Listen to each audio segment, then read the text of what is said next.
आपके साथ गीतिका पंत और स्वागत है आपका उत्तराखंड एक्सप्रेस में। देहरादून से खबर है 2022 में होने वाले विधानसभा चुनाव को लेकर चुनाव आयोग भी तैयारियों में जुट गया है। चुनाव तैयारियों को लेकर 23 दिसंबर को मुख्य चुनाव आयुक्त उत्तराखंड आएंगे और राज्य में चल रही तैयारियों की समीक्षा करेंगे। मुख्य चुनाव आयुक्त सुशील चंद्र अधिकारियों के साथ राजनीतिक दलों साथ भी मीटिंग करेंगे।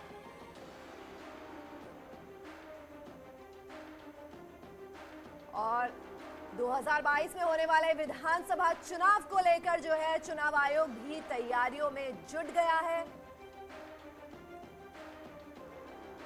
राजनीतिक दलों के साथ होगी बैठक और मुख्य चुनाव आयोग का ये उत्तराखंड दौरा रहेगा। 23 दिसंबर को सुशील चंद्रा जो है वो उत्तराखंड आएंगे और चुनाव तैयारियों की करेंगे समीक्षा।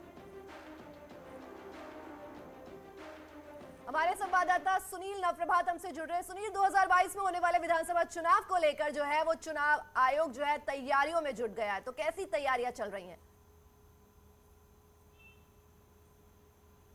देखिए गीतिका, जिस तरह से ये अनुमान लगाया जा रहा है कि जनवरी सेकेंड वीक के आसपास उत्तराखंड में आचार संहिता लग सकती है, उसी के मद्देनज़र काफ़ी पहले से जो राज्य निर्वाचन आयोग है यहाँ पर लगातार तैयारियां चल रही थी और उसी का जायजा लेने, उसी की समीक्षा के लिए जो केंद्रीय चुनाव आयुक्त हैं वो अपनी पूरी टीम के साथ 23 दिसंबर को देहरादून आ रहे हैं। जब वो 23 दिसंबर को देहरादून पहुंचेंगे तो यहाँ पर जो तमाम डीएम एसपी हैं उनके साथ वो मीटिंग करेंगे, राज्य की रिक्वायरमेंट जानेंगे कि किस तरह से राज्य की अपनी रिक्वायरमेंट है, किस तरह से यहाँ पर चुनाव होगा, क्योंकि लगातार जो कोविड का संक्रमण है वो भी एक बड़ी चुनौती है। इसके बीच चुनाव को संपन्न कराना, पोलिंग को संपन्न कराना और ख़ासकर जो स्टेट की अपनी एक रिक्वायरमेंट रही है कि जो वेस्टर्न यूपी से लगे हुए उत्तराखंड के इलाके हैं, चूँकि बॉर्डर सटा हुआ है दोनों स्टेट का, तो स्टेट की एक मांग ये भी रही है कि वेस्टर्न यूपी के साथ ही उत्तराखंड के भी चुनाव कराए जाएं। तो इन तमाम मुद्दों पर केंद्रीय चुनाव आयुक्त यहाँ पर समीक्षा करेंगे। इसके साथ साथ जो राजनीतिक दल हैं, जो सियासी पार्टियां हैं, उनके साथ भी उनके बैठक का कार्यक्रम, मीटिंग का कार्यक्रम है। जी सुनील, शुक्रिया इस महत्वपूर्ण जानकारी के लिए।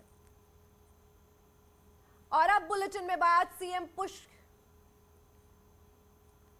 तो चुनावी जो तैयारियां हैं वो जोरों शोरों पर है और अधिकारियों के साथ होगी अब अहम बैठक।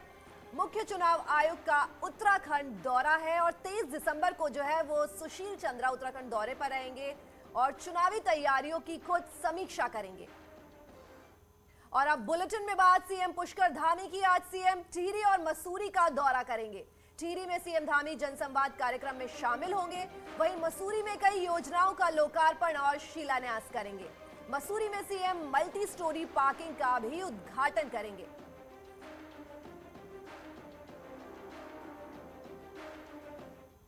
तो वहीं देहरादून से खबर है, आज से 2 दिन के दौरे पर भाई-युमो के राष्ट्रीय अध्यक्ष तेजस्वी सूर्या देहरादून पहुंच रहे हैं। सूर्या सुबह 10:30 बजे जॉली ग्रांट पहुंचेंगे। इसके बाद देहरादून में आयोजित रोड शो में शामिल होंगे। साथ ही तेजस्वी सूर्या पार्टी मीटिंग्स में भी शामिल होंगे। दूसरे दिन भाई-युमो के राष्ट्रीय अध्यक्ष ऋषिकेश आएंगे, जहां कई कार्यक्रमों में शामिल होंगे।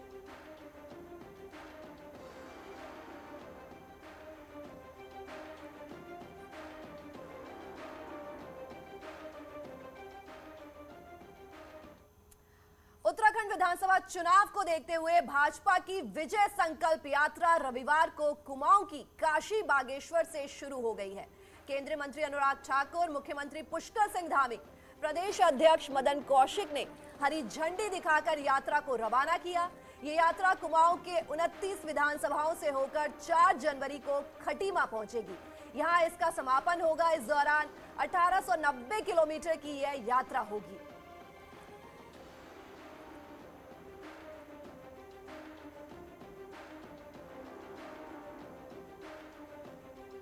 बागनाथ की धरती पर सरयू और गोमती नदी के संगम पर जो समा बांधा है, यहाँ की जनता ने जो आशीर्वाद दिया है, मैं कहता हूँ बाग बाग कर दिया है।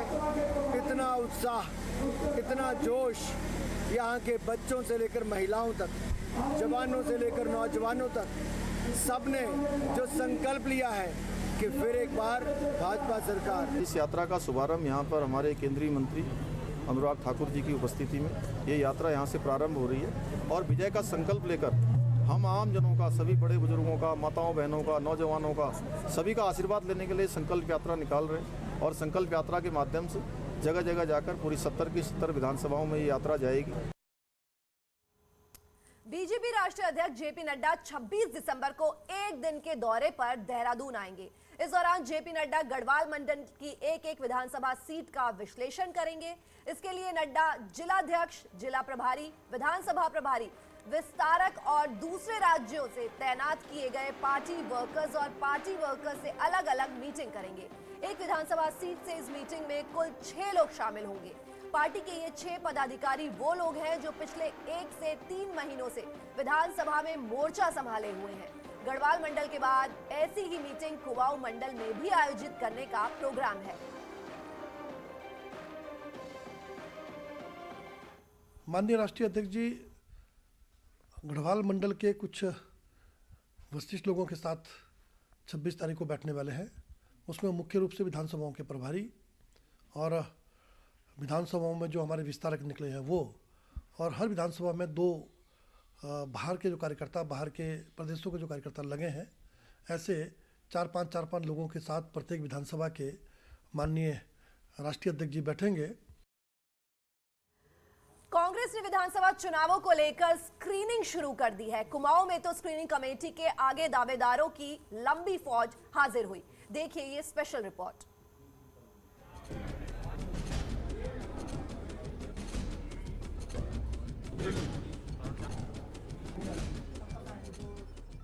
ये है हल्द्वानी का महानगर कांग्रेस का दफ्तर, स्वराज आश्रम, और ये भीड़ है टिकट पाने के लिए आए दावेदारों की।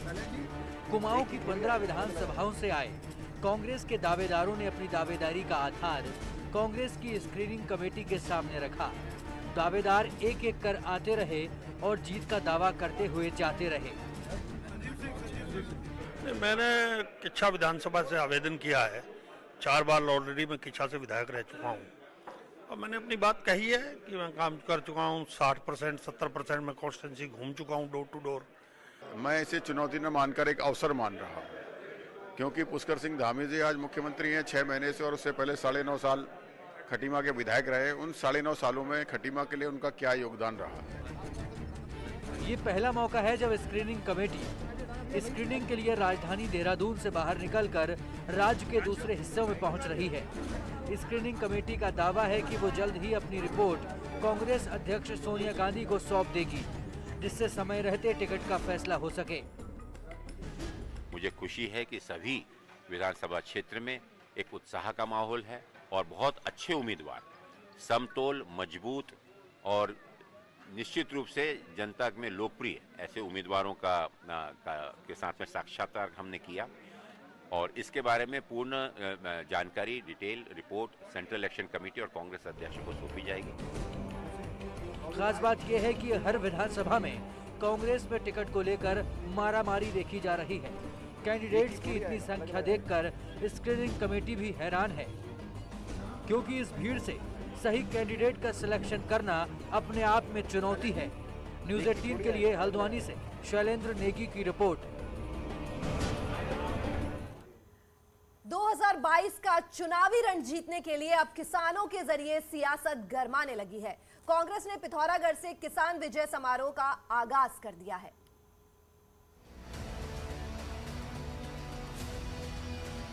मौका भले ही किसान विजय समारोह का हो, लेकिन मंच पर सभी कांग्रेसी दिग्गजों की मौजूदगी बहुत कुछ कह रही है। कांग्रेस ने विधानसभा चुनाव के रण को जीतने के लिए अब किसानों पर फोकस किया है। तीनों कृषि कानूनों की वापसी के बाद कांग्रेस किसी भी कीमत पर इसका श्रेय बीजेपी को नहीं देना चाहती है। यही वजह है कि किसान विजय समारोह के आगाज में उत्तराखंड कांग्रेस के सभी बड़े नेता मौजूद रहे। ये अभूतपूर्व रैली है। सारा पिथौरागढ़ उमड़ घुमड़ करके ये घोषित कर रहा है कि हमको इस बार कांग्रेस को लाना है। 2022 की जीत की घोषणा कर रहा है पिथौरागढ़, मूनाकोट, डीडीहाट सब घोषणा कर रहे हैं। ये संकेत है इस बात का कि कांग्रेस सदैव किसानों का सम्मान करने का काम करती रही है, और पूर्व में जब हमारी सरकार रही सोनिया जी और डॉक्टर मनमोहन सिंह जी की अगुवाई में हमने 72,000 करोड़ का पैकेज देकर के देश के किसानों का ऋण माफ करने का काम किया। कांग्रेस का कहना है कि उपचुनाव में हार के बाद न चाहते हुए बीजेपी ने कृषि कानूनों को वापस ले लिया। अब कांग्रेस किसानों को आगाह कर रही है। चुनाव जीतने के बाद बीजेपी फिर कृषि कानूनों को वापस ला सकती है।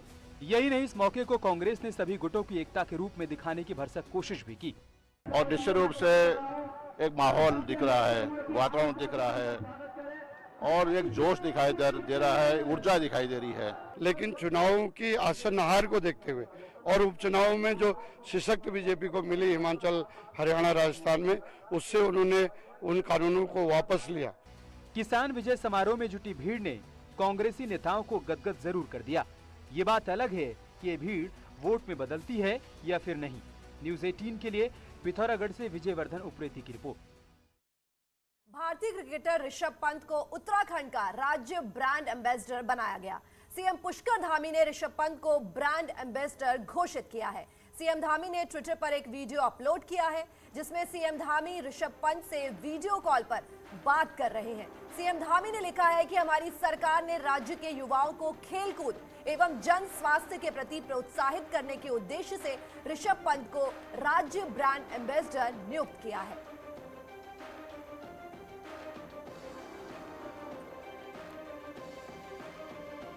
और भारतीय क्रिकेटर ऋषभ पंत को उत्तराखंड का राज्य ब्रांड एम्बेसडर बनाया गया है। खुद सीएम पुष्कर धामी ने ऋषभ पंत को ब्रांड एम्बेसडर घोषित किया है। सीएम धामी ने ट्विटर पर एक वीडियो अपलोड किया है जिसमें सीएम धामी ने ऋषभ पंत से वीडियो कॉल पर बात की है। सीएम धामी ने लिखा है कि हमारी सरकार ने राज्य के युवाओं को खेलकूद एवं जन स्वास्थ्य के प्रति प्रोत्साहित करने के उद्देश्य से ऋषभ पंत को राज्य ब्रांड एम्बेसडर नियुक्त किया है। हल्द्वानी में इन दिनों अंतर्राष्ट्रीय मधुमक्खी पालन महोत्सव जारी है, जिसमें हिस्सा लेने के लिए रविवार को कृषि और बागबानी मंत्री सुबोध उनियाल पहुंचे। इस दौरान उनियाल ने न सिर्फ किसानों के सामने अपनी बात रखी बल्कि शहद का स्वाद भी लिया।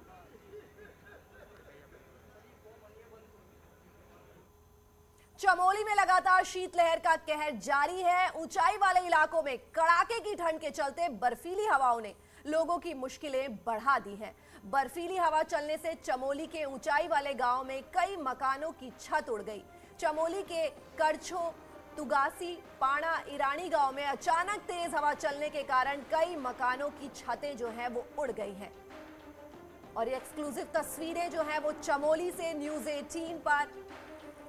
शीतलहर का कैसे कहर जारी है वो इन तस्वीरों को देखते ही बन रहा है, कैसे मकानों की जो छतें हैं वो उड़ गई हैं। चमोली से खबर है जहां पहाड़ों में लगातार ठंड का प्रकोप जारी है। पहाड़ों पर लगातार बर्फ जम रही है और कड़ाके की ठंड के चलते पानी तक जम गया है। पेड़ों पर भी बर्फ जम गई है। औली, नीति घाटी, माना घाटी में भी पानी जम गया है।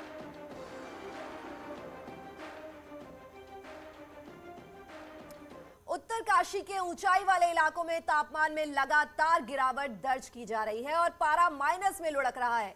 हर्षिल झाला, सूखी टॉप, मुखवा धराली में लगातार पारा गिर रहा है, जिससे इलाके में कड़ाके की ठंड पड़ रही है। तस्वीरों में देखा जा सकता है कि किस कदर पानी के पाइपों में बर्फ जम गई है और ये जो पाइप है इनमें काफी हद तक बर्फ जम गई है। कई जगह बर्फ जमने से पानी के पाइप फट भी रहे हैं, जिस कारण पेयजल आपूर्ति पर असर पड़ा है। इसके साथ झरने, नदी भी जमने लगे हैं। गंगोत्री, हर्षिल झाला, धराली, मुखवा सहित अन्य ग्रामीण क्षेत्रों में भी नदी नालों में पानी जम रहा है।